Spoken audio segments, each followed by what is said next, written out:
তৃতীয় শ্রেণীর বিজ্ঞান বই নিয়ে এখন তোমাদের সাথে ধারাবাহিকভাবে আলোচনা করব।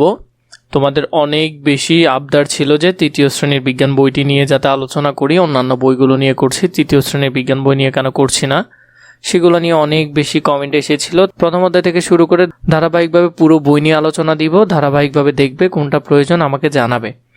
উদ্ভিদ পরিচিতি। পৃথিবীতে নানা রকমের জীব আছে। উদ্ভিদ এক ধরনের জীব, তাহলে উদ্ভিদ এক ধরনের কি জীব, এটা সুন্দর করে বইয়ে আন্ডারলাইন করে ফেলবে, এভাবে বক্স করে ফেলবে।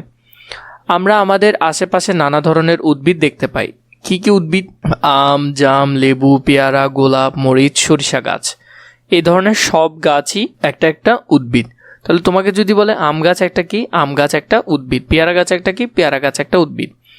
এগুলো আকার, আকৃতি, রং ইত্যাদিতে ভিন্নতা রয়েছে। এগুলোর আকার, আকৃতি, রং ইত্যাদিতে ভিন্নতা রয়েছে, মানে এগুলোর ক্ষেত্রে বিভিন্ন রকম ভিন্নতা থাকে। এক নম্বরে উদ্ভিদের বিভিন্ন অংশ। উদ্ভিদের বিভিন্ন অংশ বা উদ্ভিদের শরীরের যে অংশগুলো হয় সেগুলো। উদ্ভিদ বিভিন্ন রকমের হলেও এগুলোর গঠনে কিছু মিল রয়েছে। উদ্ভিদের সাধারণত অংশগুলো কি কি, মানে উদ্ভিদের যে অংশ আছে এগুলো কি কি? গাছ। উদ্ভিদের বিভিন্ন অংশ পর্যবেক্ষণ, আমরা গাছের বিভিন্ন অংশ পর্যবেক্ষণ করব। যা করতে হবে, শ্রেণীকক্ষের বাইরে গিয়ে কিছু পরিচিত উদ্ভিদ ভালোভাবে পর্যবেক্ষণ করি। 2, নিজের খাতায় একটি পরিচিত উদ্ভিদের ছবি আঁকি। তোমার খাতায় একটা ছবি আঁকবে, তুমি যে গাছটা চিনো সেটার। ছবিতে গাছের প্রতিটি অংশের নাম লিখি। একটা গাছের যে অংশ হয়, মূল অংশ, কাণ্ড অংশ, ফল অংশ, ফুল অংশ, সেগুলো আমরা লিখব।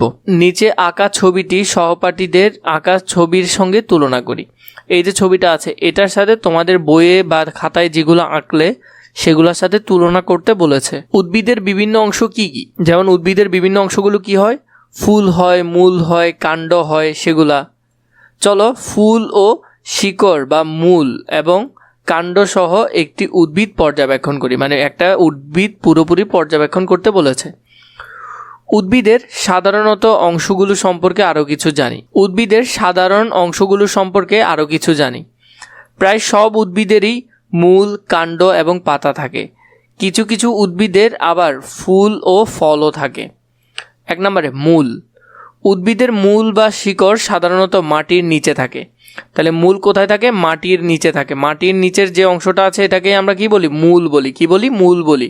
খুবই গুরুত্বপূর্ণ, স্টার চিহ্ন দিয়ে রাখবে। মূলের মাধ্যমে গাছ মাটিতে আটকে থাকে। তাহলে গাছ মূলত মাটিতে আটকে থাকার কারণে কি? মূল। মূল গাছকে সোজা হয়ে দাঁড়িয়ে থাকতে সহযোগিতা করে। তাহলে মূলের কারণে গাছ একেবারে সোজা হয়ে দাঁড়িয়ে থাকে। এরপর টপিক কাণ্ড। এই যে গাছের শাখা প্রশাখাগুলো দেখছো এগুলাকে বলা হয় কাণ্ড, বা ডালপালাগুলোকেই কি বলে? কাণ্ড বলে। মাটির উপরে উদ্ভিদের প্রধান অংশ হলো কাণ্ড।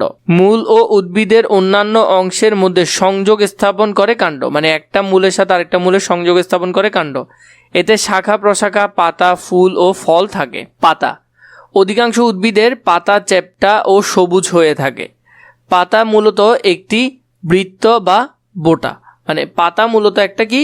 বৃত্ত বা বোটা। এটি পত্রপলক এবং শিরা উপশিরা দ্বারা গঠিত। এইখানে যে দেখছো এগুলো কিন্তু শিরা উপশিরা এগুলো দিয়ে পাতাগুলো গঠিত হয়। এখানে দেখছো এভাবে করে, তো এগুলো হলো একটা পাতার শিরা উপশিরা। এরপর হলো ফুল। ফুল উদ্ভিদের বিশেষ ধরনের একটা অংশ যা সাধারণত রঙিন হয়। তাহলে ফুল সাধারণত কি হয়? রঙিন হয়। বিভিন্ন উদ্ভিদের বিভিন্ন আকার, আকৃতি ও বর্ণের ফুল হয়। তার মানে এই উদ্ভিদ ভেদে কি হয়? এই ফুলগুলোর ধরনও আলাদা হয়। সব উদ্ভিদের ফুল থাকে না, আবার সব গাছের কি হয় না? ফুল হয় না। ফল। ফল উদ্ভিদের বিশেষ ধরনের অংশ যাতে বীজ থাকে। এই ফলের ভিতর যে অংশটা এটা হলো কি? বীজ।